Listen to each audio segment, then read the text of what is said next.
Hey everybody, welcome back to The Thoughtful Bro. We are here as always on Tuesday live streaming on A Mighty Blaze. We're here to talk about what makes great books tick, what makes great authors tick. And here we have a very, very special guest who's written a very moving book. And I rarely get choked up when I read books, but this book was an exception. We have a lot to get into today. This is a very, very tender, moving story we're going to talk about. So get your Kleenex ready. A little bit about A Mighty Blaze before we get started. A Mighty Blaze is an all-volunteer initiative, as most of you know. We're here to help writers reach readers virtually during COVID and now beyond COVID. You can find scores upon scores of our interviews on our Facebook and YouTube pages. We have new interviews every week, 6 to 8 interviews every week, with all different kinds of authors, debut, established, literary, genre. We even have a baking show on Saturdays. We do poetry now as well. So there's always new exciting stuff going on in A Mighty Blaze. It's all free. It's all volunteer. If you want to show your love for the Blaze, you can do that by doing a couple things. One, you can like us and subscribe to us on our social media channels. Just hit like, hit subscribe on YouTube, Instagram, Facebook, or Twitter. You can also show how much you love A Mighty Blaze by buying fantastic books like this one, Morningside Heights. The support that readers give to authors is sort of what the game is all about. That's what we're here to do. And so please just make an impulse buy, open up a new tab on your browser, and go ahead and buy 1 or 10 copies of Morningside Heights and give it to all your friends. Quick tease for next week, we'll have on Michael Punke. Michael's first novel was released in 2002. It became a New York Times bestseller. It was called The Revenant, which you might know about because in 2015, it became a Leonardo DiCaprio film that went on to get nominated for 12 Academy Awards. Punke's second novel, here after nearly 20 years following the first, is called Ridgeline. It was released a couple weeks ago. It's a work of historical fiction about the conflict between natives and U.S. settlers, and the main character is Crazy Horse, the Sioux chief. It's getting all the praise, all the buzz. So please check back for Michael Punke. He only raises his head every 20 years or so. So this is your time to catch him on The Thoughtful Bro next week. But on to this week. Joshua Henkin is the author of the novels Swimming Across the Hudson, Matrimony, and The World Without You. He directs the MFA program in fiction writing at Brooklyn College. He's known for his poignant explorations of family and marriage, and his works are often set in his hometown of New York City. His latest novel, Morningside Heights, which releases today, and by the way, this is the very first piece of live media he's doing today. We are very honored. Morningside Heights is a portrait of a marriage in which a brilliant academic named Spence suffers from early onset Alzheimer's, and his wife Prue has to take care of him during his decline. Morningside Heights has been named by the American Booksellers Association as the #1 indie next pick for June. World Literature Today, in a review, said, quote, Henkin has managed to inject humor as well as pathos into a searing portrait of a family in crisis. The New York Times, in a review today, said, this story of a brilliant Shakespearean scholar and his wife radiates a tenderness for New York City that we, his intended readers, can best appreciate, perhaps now most of all, as we ask our city to return to us following the pandemic. And lastly, Publishers Weekly called Morningside Heights a humane, compulsively readable tale. This book is a stunning achievement. Joshua, welcome to The Thoughtful Bro. Thank you for having me. I'm really happy to be here. Great. We are so happy to have you here. And folks, if you don't know, if you never heard Joshua Henkin speak, I had the great pleasure of listening to several podcasts and interviews over the years, over the weekend. He is one of the most eloquent people you will ever find on the craft of fiction writing. And I think clearly that comes from teaching fiction. But not everybody who writes as well as Joshua can also explain why he writes so well. So there's going to be a big craft portion of this interview towards the end. So Joshua, that's enough of me yammering on here. Why don't you just kick us off here by just telling us what the book is about? Sure. And then nothing put the pressure on more than being told you're eloquent. Now I gotta try to live up to that. I think you actually said it better than I can, but it is a book about a long marriage. And the focus of the here and now is certainly when Spence, the Columbia professor, gets Alzheimer's, but it's really about, in some ways it's less about his experience having Alzheimer's than what it's like for his family members. his wife, who's really given up her career for him and whose identity is very much attached with who he is, their daughter, his son from a previous marriage, and then, some other people along the way. So he's kind of the fulcrum, but the story is really about a lot more than the actual disease. In some ways, the disease, as I see it, is less central than the marriage, the love, and things like that. Absolutely. Yep, that's absolutely right. And it was just such a devastating story. I mean, I think we're going to get into this in the next few minutes, but just it really moved me. And it's sort of, for anybody who's in a committed relationship, this is frankly one of the most terrifying things to think about. And I think you do a great service by exploring the emotions of this situation. So what a success the book was in that regard. Now, I want to jump into something right away, and I want to talk about the pace of the opening, which very much struck me. This is, given the subject matter, I didn't expect the pace to be so quick in the first 50 to 100 pages. And indeed, the book does slow down as you go on and really digs into things. But I loved this pace early on. I mean, on page 18, Prue and Spence have met each other. They've gone through their ups and downs of their courtship. They're getting married. Page 23, Prue has a baby. We're on part 2 by page 33, and Spence is beginning his deterioration on page 43. I mean, that is a breakneck speed. And I find that in books, when the pace is very fast, it shows a few things. First, there's a great authorial control there. And I think that control of the story, it gives a sense of kind of fate to the book. You feel like, okay, the author is getting towards something very important. We're heading towards something big. And he's sort of giving me just what I need, but I know that we're heading for basically a bomb to go off. And I thought the pacing was so interesting. Tell me about that. Yeah, I mean, that was the book took me 8 years to write. I wrote 3,000 pages and then found the book inside. That's how I work in general. I just write a lot of pages and I try to find the heart of the book. I kind of believe the writer James Salter talks about life being meals, life being weather. And I do believe that. And I think that you have to find the right meals and the right weather. And so in a much earlier draft of the book, it took way longer for that Alzheimer's diagnosis to come. And I just felt it wasn't working. I felt that the reader knew what was happening and we were just waiting for Prue to discover what was happening. And it made Prue seem more obtuse than I wanted her to be. And I really wanted to move at that kind of rapid clip. And I tend to work through compression in general. But the structure of the book was really the biggest struggle I had. And I think you have to bark up a lot of wrong trees in order to get to the right tree. I mean, I think, when you've been writing as long as I have, you can put yourself in the right forest, but you're still barking up a lot of wrong trees to get to the right place. So with the pace, I find myself tempted to dig into craft, because from a craft perspective, I just loved the tone and the pace of the opening. And you wrote a lot of pages. You ended up with these. The way that you wrote these pages, did you have 200 pages of their courtship and marriage and so on, and then sort of all at once you sat down and over a few days you just wrote this out? Or was it very painstaking? It gives a kind of it has an effortless quality, the speed of these early pages. And I'm wondering how effortless it really was. It was very not effortless. Yeah, given the way I write, I think you have to expend a lot of effort to make it seem effortless. And I'm really compulsive on the line level, on the sentence level, on the clause level, which is really why I have to write 3,000 pages, because otherwise I'll be revising too soon. So yeah, I did write hundreds of pages about their relationship. And I think that was important for me to get to know, sometimes I'll tell my grad students after a workshop, I'll say, I don't feel like you know your characters well enough. And I'll ask them a series of questions, and they'll say to me, if they're defensive, they'll say, well, I don't know why that has to be in the story. And I'll say, well, it doesn't have to be in the story. You just have to know it. And what you know, it's like Hemingway's tip of the iceberg metaphor. If you really know your characters, then the tip of the iceberg implies the whole iceberg. And if you don't, then you just have the tip.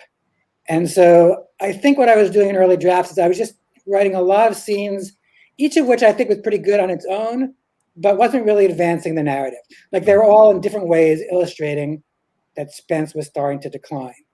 And I think the reader got it. Frank Conroy, who was a great writer and used to run the Iowa Writers Workshop, has this famous, let's call it a famous metaphor, but it's only famous among writers and MFA students. But it's a backpack metaphor. And he says that, the writer gives the reader a backpack, and the writer puts a bunch of rocks in the backpack, and the reader climbs up the mountain with the backpack. And when the reader gets to the top of the mountain, the reader takes out the rocks, and the reader needs to understand why the rocks are there. And to me, that's really essential. You can have a lot of beautiful rocks that don't belong in the backpack. And I think in an early version of the book, I had what Frank Conroy calls abject naturalism, where it's just reality for reality's sake. And reality for reality's sake is not sufficiently interesting. And so I think I had a lot of beautiful rocks, but I was really weighing down that reader with a very heavy backpack. And I think they reasonably, with an early draft, would have gotten to the top of the mountain and said, why did you make my backpack so heavy? So the revision process was making sure that the rocks were not just beautiful for beauty's sake, but they were in service of character and service of narrative. I mean, to me, fiction is really deeply about character. It's not important to me that people like my characters as human beings. I mean, one of the great pleasures of writing fiction is you can spend time on the page with people that you don't want to spend time with in real life. But what is important to me is that my characters seem complicated, they seem interesting, they feel real. And the way to do that is through narrative and through language. And so it's not enough to have a beautiful rock. It has to be a beautiful rock in service of something. Yeah, and we can wrap up on this part of the conversation here, but just to extend that metaphor a little bit, I felt in those first 50 pages that you had made my backpack quite light, in fact, and I sort of was racing into this new territory. And then finally, when I started to get a few of the heavier rocks, which are the real emotional freight of this work, I was already deeply invested in the story, and I felt like I had already come very far. It was a great technique for hooking the reader, I thought. So let's move on to the subject matter itself. It's about early onset Alzheimer's. It's, as I said earlier, it's just sort of it's a terrifying subject matter. The idea that you would be a partner to somebody that you've been with your whole life, and then you would start to see them lose their mind, frankly, and they know that it's happening to them as well, and they can see it in themselves. And I'd said this in some of my social media ahead of this interview, but my own grandfather took care of my grandmother for 15 years as she declined through Alzheimer's, and so it's something that my whole family knows about and went through together. So it was particularly poignant for me. And I have to say that I don't know if I would have gone on this journey with a less well-written book. Because it's a very difficult subject for me, and it's sort of emotional because we went through all that. And I just felt like I was in great hands the whole time. And I certainly would recommend this book to anybody who's gone through something like that. But tell me, how did you decide to write about this? Yeah, so the book is inspired by my father, who was a professor at Columbia. He wasn't a Shakespeare professor, he was a professor at the law school. He's a professor at Columbia for 50 years, and he developed Alzheimer's. So, it was inspired by his experience with dementia, although unlike Spence, he got it much later in life. He got it in his late 80s, but there's never a good time to get it. But the initial spark for the book was that when my father was in his decline, my mother, for a brief time, went to a caregiver's class on the Upper West Side of Manhattan. And my mother is very much not the consorting with strangers kind of person. And I was just interested in that, in like what this experience was like for her, such that she would, sit around with a bunch of strangers who were in the same position with her, but otherwise didn't necessarily have anything in common with her. And it started out as a very long short story. It was like the story was about a 100-page draft, all taking place at the JCC, the Jewish Community Center on the Upper West Side of Manhattan. And it was taking place between Prue and some other people in that class. But it got bigger, and I realized that was not what the book was about. It was really about Prue and Spence and the family. And so, by the 40th draft, the JCC was gone. But that was where it started. Right. Now, in your other work, there's certain subjects that you often return to. You return to New York City. You return to marriages. You return to families. You write so well about complicated family dramas. But it's not. I certainly wouldn't be the first to say that some of this is autobiographical. Clearly, it is in this case as well. I'm just wondering, again, from a craft perspective.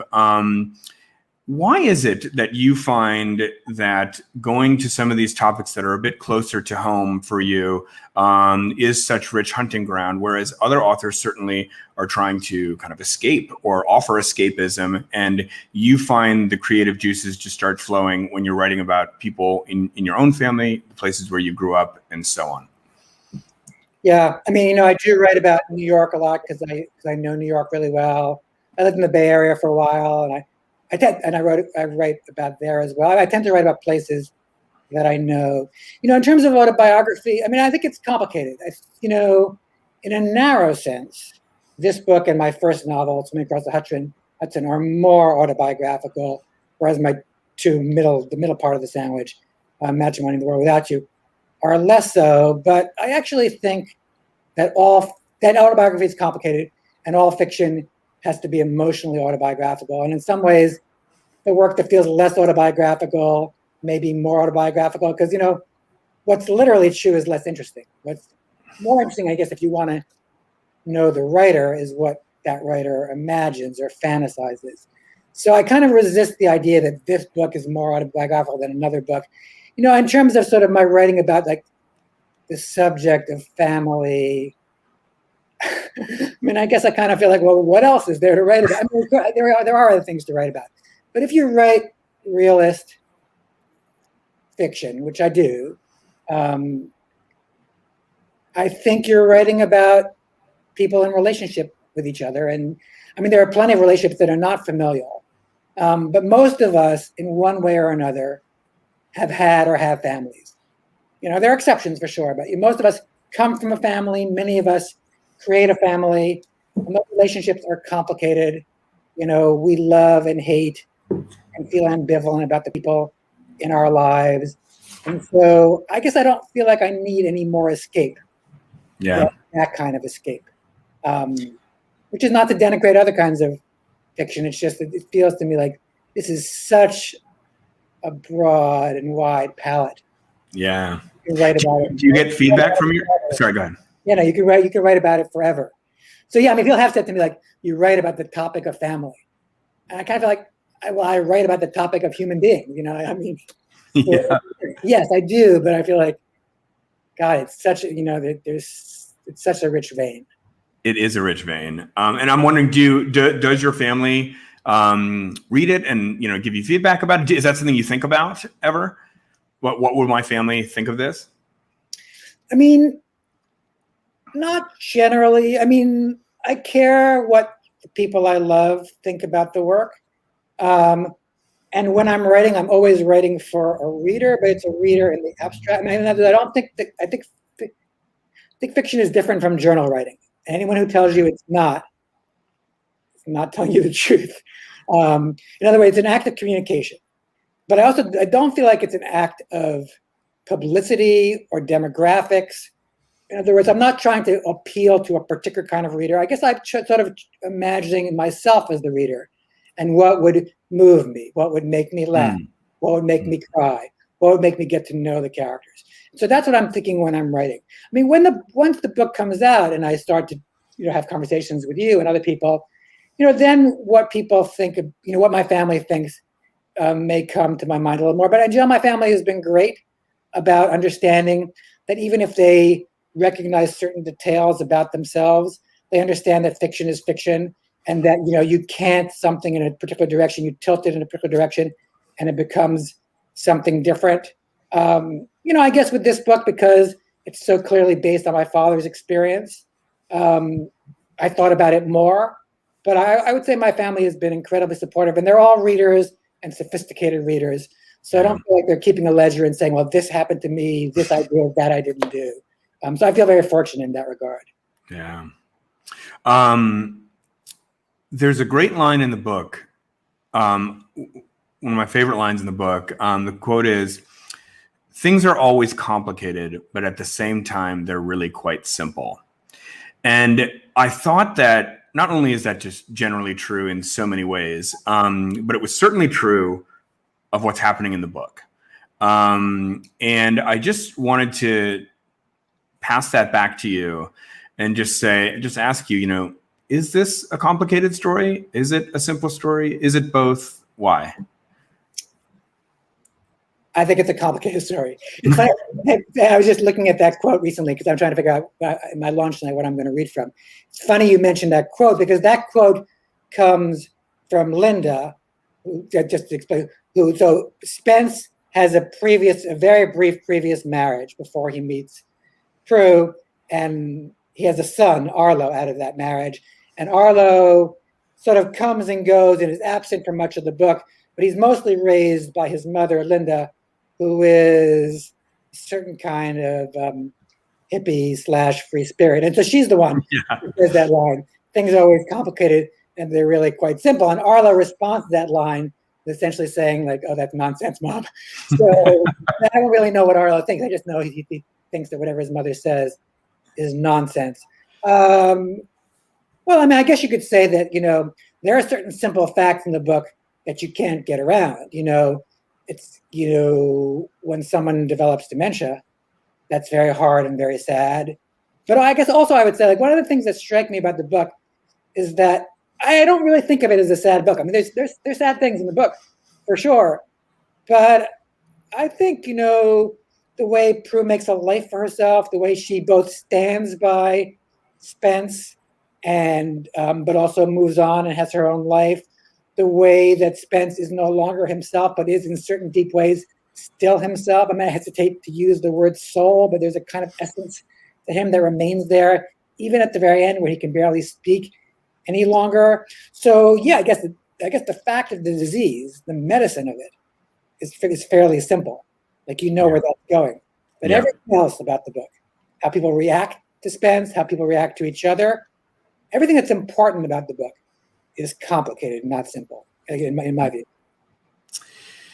One of the things that touched me most about the book was, and I'm going to be careful not to say too much, I don't want to spoil anything, but I think some of this is in the promo material, so I don't think I'm spoiling too much, but there is another character that enters this story named Walter, and this is a man that Prue begins a kind of relationship with. I'm not going to say just what kind of relationship, but suffice it to say that is a complicating factor and one that I think anybody could sympathize with. This is Prue, is the things that she has to go through and the things that she has to do caring for her husband are extremely difficult and complicated. And then this other man enters her life and offers her some positivity, some hope, and other things. And I just, again, wanted to pass that back to you as more of an open-ended question, just about, for me, that was the most moving part of the story. And also Spence's reaction to that. I won't say anything more about it, but it is extremely moving and very interesting the way Spence, who's in decline, reacts to this situation. I just wanted to ask you about that and just say, how did you come up with that? Why did you think that was an important part of the story?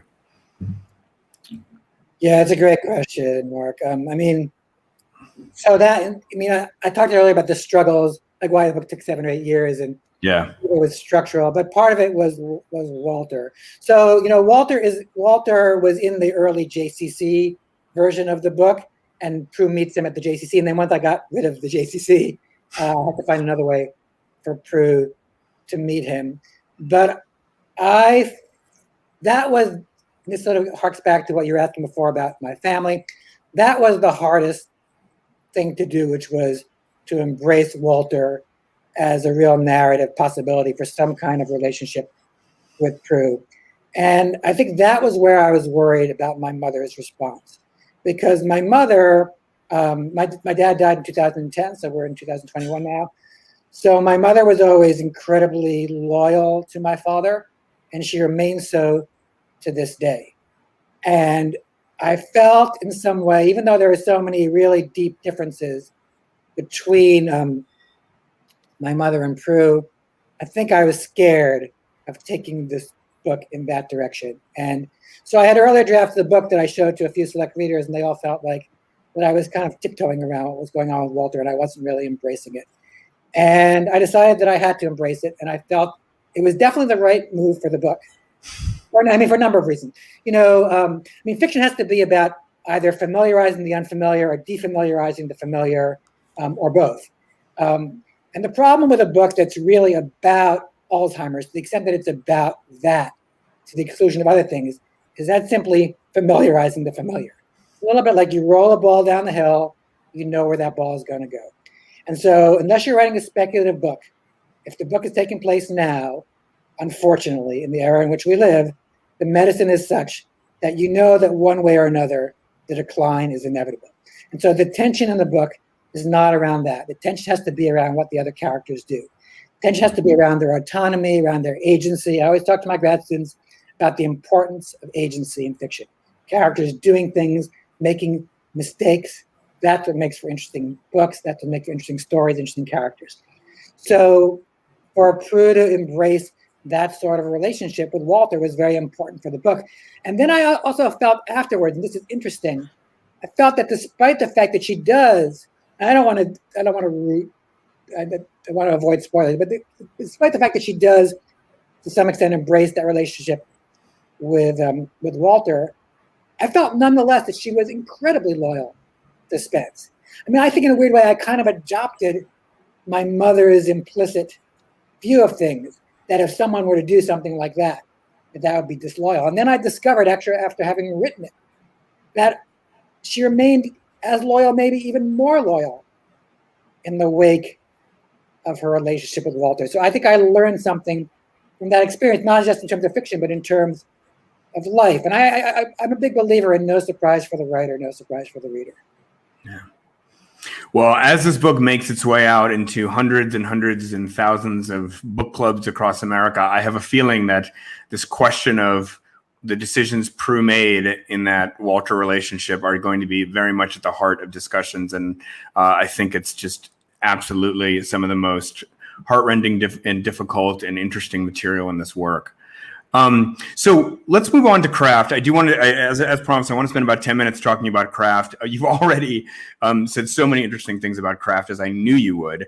But I guess, so where I want to start is this work regimen that you have, this rigorous devotion that you have. I know that you spend hours a day on a typical kind of day working. You are known to throw away 3,000 pages or more. You said in one of your social media comments on one of my posts that 3,000 pages is nothing. Like, that's just table stakes.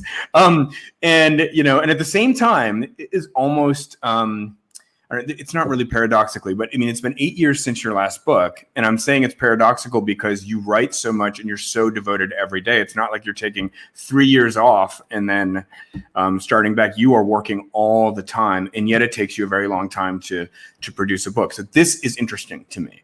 And I guess I just want to dig into that and just say, for example, on any day where you put in your 3-4 hours or what it may be, how do you know if it's a good day or not? Do you know if these pages are going to stay or not? What is like a satisfying day for you if you're always working in the context of there's like a 96% chance this is going to get cut? Right. But there's always that 4%. Right. So, that's the thing is like, so much of what we do, not just in writing, but in so many things, if we knew that it was going to be a waste, we probably wouldn't do it. But I guess I don't believe it's a waste. I think, things have to be bad before they're good. And you need those bad pages in order for there to be good pages. So I kind of believe that there is no such thing as a waste. In terms of whether, like, what's a good day? I actually really believe in taking a very neutral approach to that. In other words, for people I have my grad students do what I do, which is I keep a calendar of the hours and minutes I write each day. And just to be clear, there are times when I don't write. There are, in the last couple of months, I've been, preparing for the publicity for this book. So it's not like I can never take off time from writing, but I think it's kind of like working out. If you're planning to work out, You want to get it over with so that you've worked out and you don't have to think like, oh, I still have to work out. And then, some days you don't work out. So what I tell my grad students is that they should write 3 hours a day, 6 days a week. And that's what I try to do as well. So 18 hours a week. And, it's not easy for me to get those hours in because, I have a teaching job and I have a wife and 2 daughters and I have a large dog who demands my attention. I have friends. I have, hobbies or some version of that. So, in other words, I like to feel like I'm living a full life, but, writing is a big part of that. But I think it's important. Some people believe in counting words and some people believe in counting minutes. And I'm much more a counting minutes sort of person than a counting words, because I think there's something much more neutral about counting minutes. You put in the time, and sometimes it's great what you produce, and sometimes it sucks. But all you can ask of yourself is to put in the time. And then the other thing is that you're often wrong as to what's great and what sucks. That's one of the real pleasures of writing 3,000 pages and not going back for a long while. I actually really trust myself as a critic, but but you can never see your own work as clearly as you can see other people's work. But if you work on a draft for 3 years, then it's 2.5 years. When you're on page 2,400 or whatever page I'm on, you haven't looked at page 2 in 2.5 years. You can go back to it and see it afresh and see if it's what you thought it was. And so a lot of times the stuff that I thought was best is much worse than I thought. And a lot of times the stuff I thought was not so good was much better than I thought. And for the first draft, it's really important, especially not to censor yourself. And so to me, a good day is you clock in, you clock out, and you go about the rest of your life. I mean, I am such a fan and such an admirer of this kind of workman-like approach. I guess just one other quick question about your daily ritual. It's not something that I usually go into in these interviews, but I find it particularly interesting with you, given how devoted you are to it. Do you know what you're going to write each day? Is it like, for example, like the day before you've left off mid-sentence, as kind of some famous writers advise you to do, and so you know just where you're going to pick up? Or is it like you have certain writing prompts that you've left for yourself, or it's just blank page and just see what comes to you? Yeah, I mean, I don't plan things out for the first draft for sure. I think I outline. I'm a very analytic thinker, so I outline come second, third, and 100th draft. But for the first draft, I really don't outline. But I do have some intuitive sense of narrative. And so it's not like I'm just writing random scenes. And It's very rare for me to say, like, okay, I haven't finished part 1.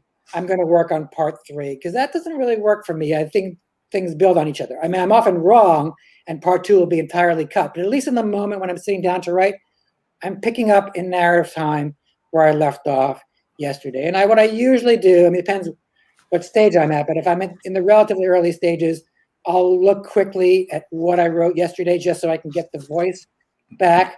But I try not to read it too carefully. I try not to revise it, but that's where I get into trouble sometimes because I am an instinctive reviser and I hate first draft. I really hate it.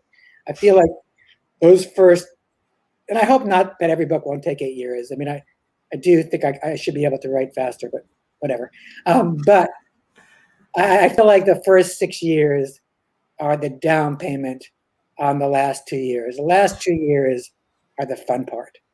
So wait, are you saying 6 years just to do the first draft and then you're just revising? I'm making up numbers. Okay. Maybe less. But I guess what I'm saying is that, and what constitutes revision is complicated because so much of my revision is so completely rewriting that you wouldn't think of it as revision.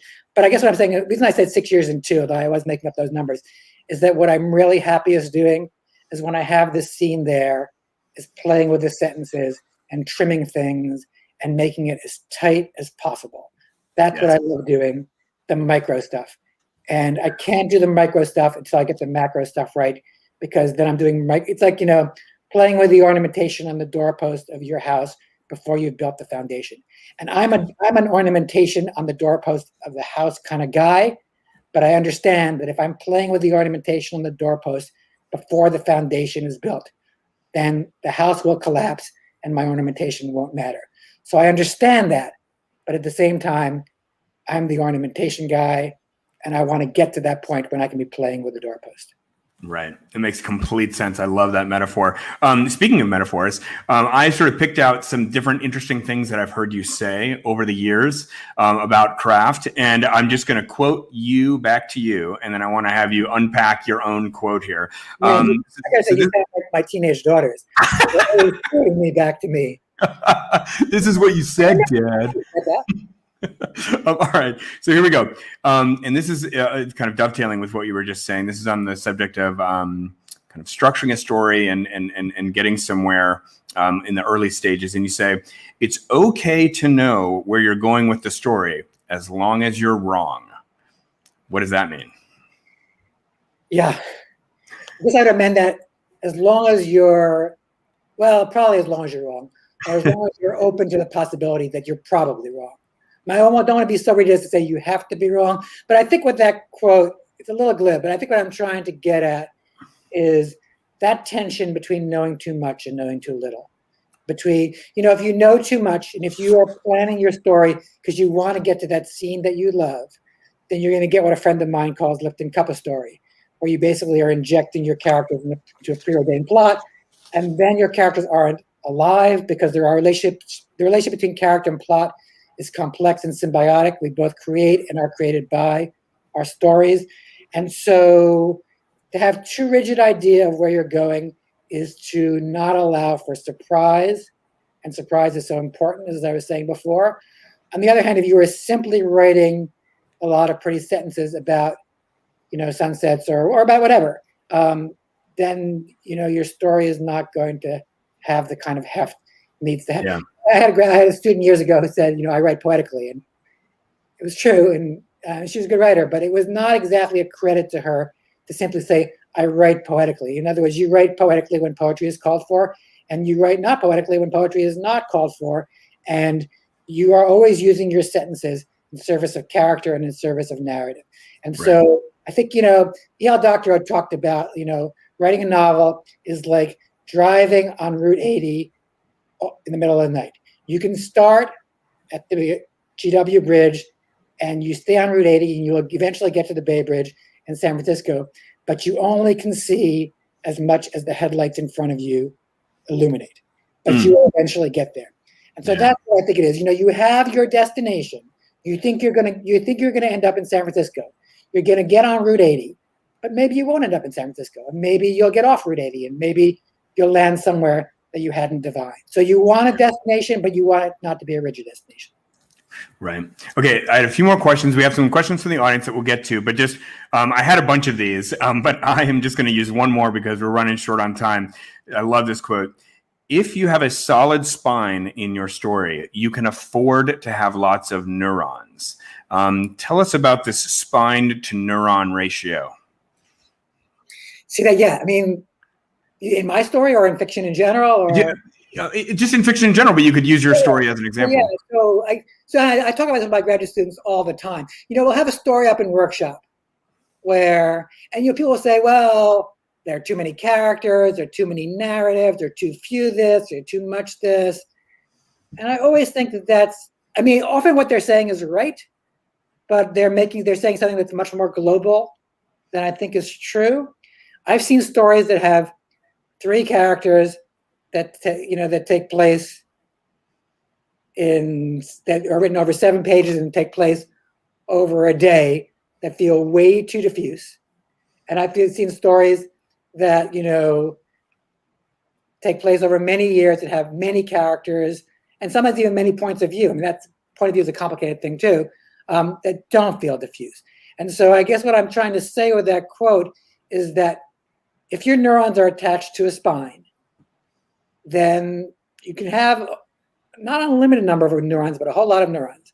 And if your neurons are just floating out there, not attached to the spine, then they're just floating neurons. And I'm talking a little bit elliptically. I guess what I'm really saying is that, I think every novel, every story has to answer the Passover question. Why is this night different from all other nights? That, you are writing about characters. You could write about any day, any month, any year, any set of days, months, or years. Why these days, these months, these years? What is the urgency? And so I think in this book, the spine is that relationship between between Prue and Spence. And that marriage is the spine. And then more specifically, if you want to talk about a narrative spine, the precipitating, or if you want to mix metaphors, the engine that drives the story forward, the precipitating event, is Spence's decline. Once I have my eye on that prize, then there's room for a lot of straying from the spine because everything is tethered to the spine. But if I don't have that spine, then things feel really far-flung. So well said. I love that. All right, one more question from me quickly, and then we'll go to the audience questions. You run the MFA program at Brooklyn College. You've been a writing professor for much of your life. I like to do something with anybody who is a writing professor who comes on the show. I like to ask for like the 1 minute MFA. So not all of us on this call or on this broadcast can go get an MFA at Brooklyn College, but just imagine that there is a student that has, 1-2 years out of your program. Tell me like what you hope most, the 1 or 2 things that you just hope most, at least they learned this and will never forget this about writing. Well, yeah. So there is no 1 minute MFA. In other words, just like there is no 1 minute novel. If there, I think there's actually no 1 minute summary of what a novel is. But I think Franzen talked about this, that the easier it is to summarize a book, the worse the book is. And right. I agree. Martin Amis, in his book, his novel, The Information, it's kind of a spoof of writing and book tours. And he's interviewed by someone much less smart than you are and who clearly hasn't read his book. I'm talking about the protagonist of The Information. And the interviewer says, well, I can't remember what the writer's name is, Bob. Bob, well, what's your book about? And he says, it's not about anything. It just is. If all 200,000 words of it, if I could have done it in fewer, I would have. And right. I feel that about writing, and I feel that about MFAs. If you're asking what I hope for my students to take away from the program, is a commitment to hard work, a belief that a belief in themselves, a belief that things have to be bad before they're good. And then I'd say, I guess in some way on a practical level, this I'd say is the most important thing, is a kind of flexibility. And what I mean by that is, often in workshop, I will say things like, well, have you ever thought of doing, I guess I believe in, I've often told my students, I write long critiques of their work, and I'll say, do the following 7 things. I tend to be more prescriptive than some teachers, for better or for worse. And sometimes they will do the 7 exact things I say, and the story feels exactly the same because they haven't made it their own. In other words, they are doing it because I told them to do it, as opposed to like listening to what I say and then making it their own. But I, in general, believe that big changes at the base of, I have a lot of tree metaphors, big changes at the roots are, and there's my phone in the background, big changes at the roots are much more effective than lots of changes at the branches. And if you have you can have a beautiful tree that's rotten at the core, I'm talking literally, and all those branch changes are not going to make a difference. And so I will often say in workshop, have you ever thought of doing this? Have you ever thought of doing that? And often they'll say, no. And I'll say to them, well, how about thinking about it? And what I encourage my students to do is, because a lot of our students have been incredibly successful, but it's not always the ones that you'd predict. And sometimes people are their own best friends, and sometimes people are their own worst enemies. And that's what I mean specifically here about that. I know it's not a 1 minute version, but you can imagine a shorter version of this, which is that sometimes you'll sit, someone will say, have you thought about doing this? And the person will be, no, that runs counter to my vision. And I think I respect that. Sometimes, it will change the book or the story in such a way that it's not the story any longer or the book any longer. But sometimes it's not what their original vision is, but you can say, maybe I could do that and still be true to my aesthetic vision, because doing that will help me make this book work. I'm not talking in a marketing way and a popularity contest talk way. I'm talking about this will make it work aesthetically. So to have a kind of flexibility, to be open to making big changes, even if it's not what you thought it was, maybe what you thought was wrong. That's my 5-second conversation. You resisted, but that was like an incredible answer. That was awesome. Maybe what you thought was wrong. That would be my, maybe what you thought was my 6 or 7 word condensed MFA. But in terms of the actual experience, there is no condensation. You need those 2 years. Yeah. And it's a really important experience, not for everyone, but for a lot of writers. Great. Okay, so we have a few minutes for questions here, and I want to jump into them. We put one on the screen from Alex Hoops. This is apropos of what you were just saying, building on your metaphor. Have you ever chopped the tree down completely?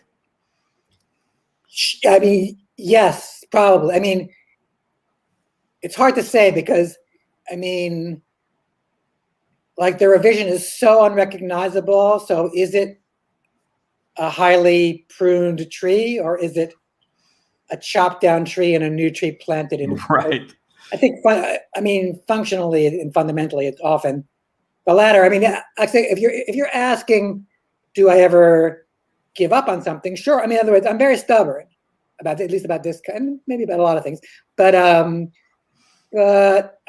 some things sometimes don't work, and I never like erase a document entirely. I've got a lot of things on my hard drive, but you can. I mean, I'm now at a stage where nothing I write will be so horrible that I wouldn't pass English comp. But we all have that experience of reading a novelist whose work we love, and then the next book we don't like as much, and then the book afterwards we like more. And did they get better and then worse and then better? I don't think so. I think I'm now at a stage where anything I wrote won't be horrible, but will it jump off the page and be magical? I think there's a lot of mystery there. And so, yeah, there's always a possibility that you will have to chop down the tree.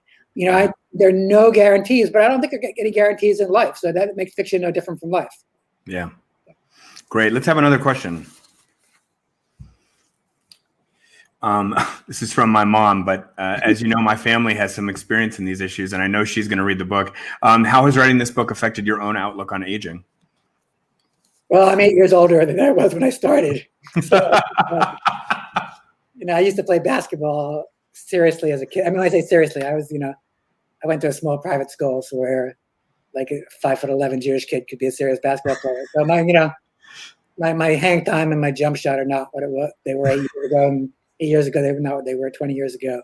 I mean, I'm being facetious, but I'm not. I mean, I think, that's one of the challenges of writing a novel is that, you want to write a book. I've had people tell me about this book, about other books. They read it in one sitting, they read it in 2 sittings. I think that's intended as a compliment. I'm happy to take it as a compliment. But it's also kind of like, oh my God, I didn't write it in one sitting. But I think that one of the challenges of revision is that you're a different person later in the writing of the book. Yes. And you feel like it was all written by the same person. But I think your mom is probably asking something maybe more different from what I'm wanting to answer, which is sort of like about the aging process and writing about characters with dementia.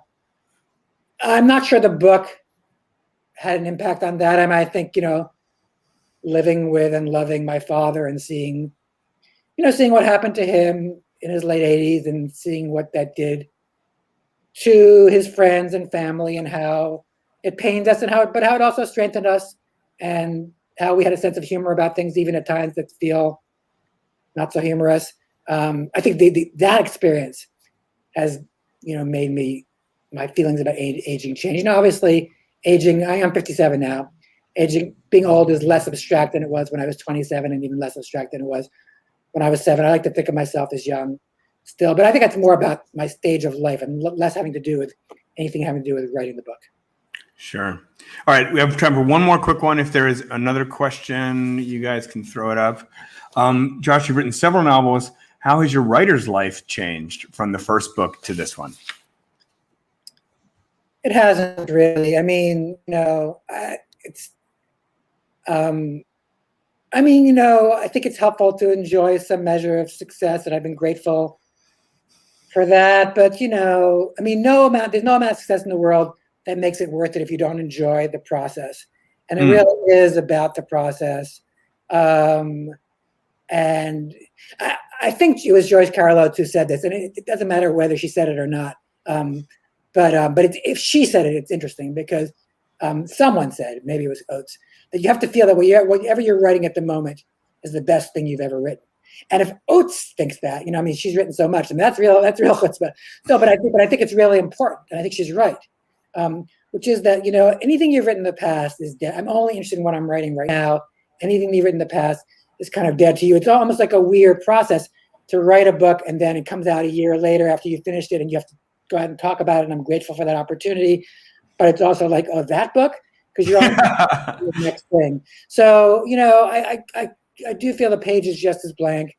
That, you know, I think the only thing that is easier, and it's really only marginally easier, is that you've been through the process before of feeling that there is no way you could ever make it work, and you did make it work. And so decide somewhere in the back of your mind, be able to think like, oh, I've had this feeling before, and I've got, you know, I was lost in the woods, and I made it out of the woods. Is some kind of reassurance, but even that, I mean, I've never actually been lost in the woods, but I imagine that if I had been lost in the woods and had made it out, I'm not sure I would take solace the next time I was lost in the woods that I was going to make it out. But that's only a guy who's afraid of the woods. So and the short answer, and I'm not good at short answers, is not much has changed. My goodness. Okay, well, that was amazing. Josh, thank you so much. We're going to wrap now, and I want to just encourage everybody before I ask my very final question to buy this beautiful book. By the way, what a wonderfully imaginative and evocative cover. That really, after having read the book, certainly means a lot more to me than, you know, it did when I began, and I sort of understand what the artist was going for there. But that's it's quite something for a cover. Totally. That's why I want to shout out to Kelly Blair as the designer. I love this cover. You know, and obviously I can say that because I didn't do it. I think it's an amazing cover, and I think, you know, you want a cover to be both evocative. It's like a title.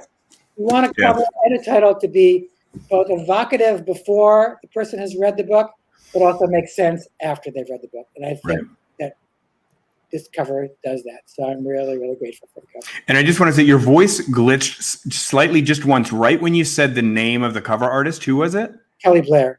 Kelly Blair. Okay, great. So shout out to her. Okay, so before we wrap, I ask this question to every author who comes on the show, and it's this. So imagine that you have the ideal reader for this book, somebody who is receiving this book just in the way you want it to be received.